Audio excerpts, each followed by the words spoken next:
Until there was a girl called the Blue-Eyed Bandit, who had been made in sands and sharpened by the desert, and who burned with all of its fire.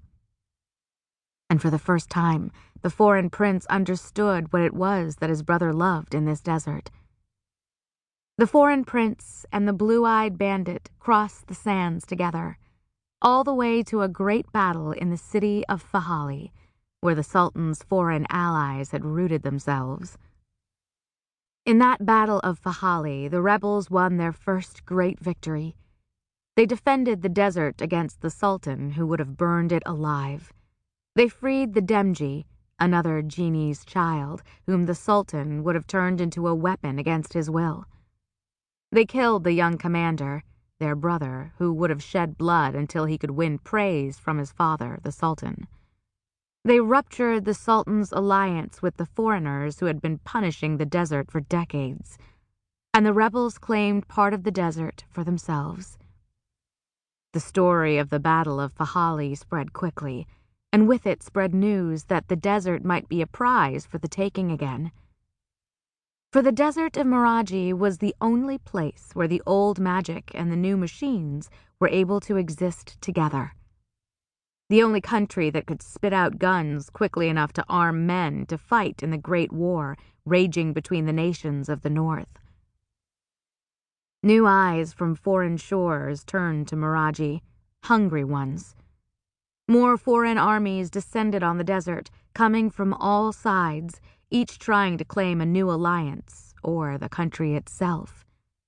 And while enemies from outside gnawed at the Sultan's borders and kept his army occupied, the rebels seized city after city from the inside, knocking them out of the Sultan's hands and rallying the people to their side. And for a time things were well for the rebellion, for the Blue-Eyed Bandit, and for the foreign prince, until the balance started to shift against the rebel prince. 24 rebels were lost in a trap set for them in the sands, where they were surrounded and outgunned. A city rose up against the Sultan, crying out the rebel prince's name in the night, but those who had saw the next dawn with the blank eyes of the dead. And the Blue-Eyed Bandit fell to a bullet in a battle in the mountains, gravely wounded and only just clinging to life. There, for the first time since the threads of their stories had become tangled, the Blue-Eyed Bandit's and the foreign prince's paths split.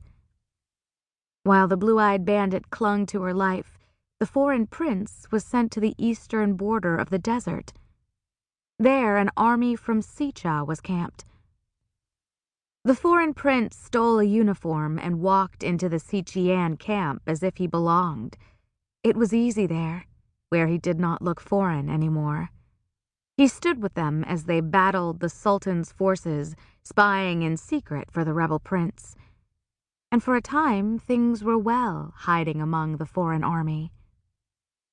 Until the missive came from the enemy camp, its bearer wearing the Sultan's gold and white and holding up a flag of peace.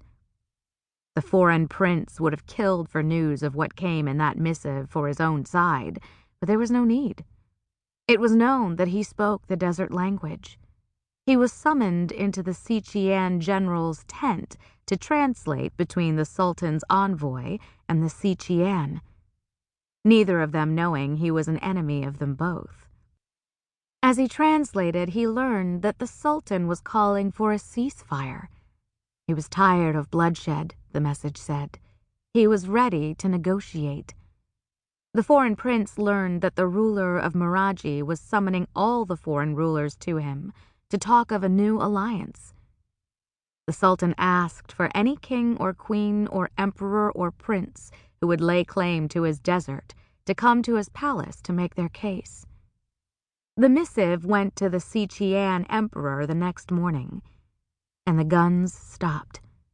The ceasefire had started. Next would come negotiations, then peace between the Sultan and the invaders. And without the need to mind his shores, the desert ruler's eyes would turn inward again. The foreign prince understood it was time to return to his brother. Their rebellion was about to turn into a war.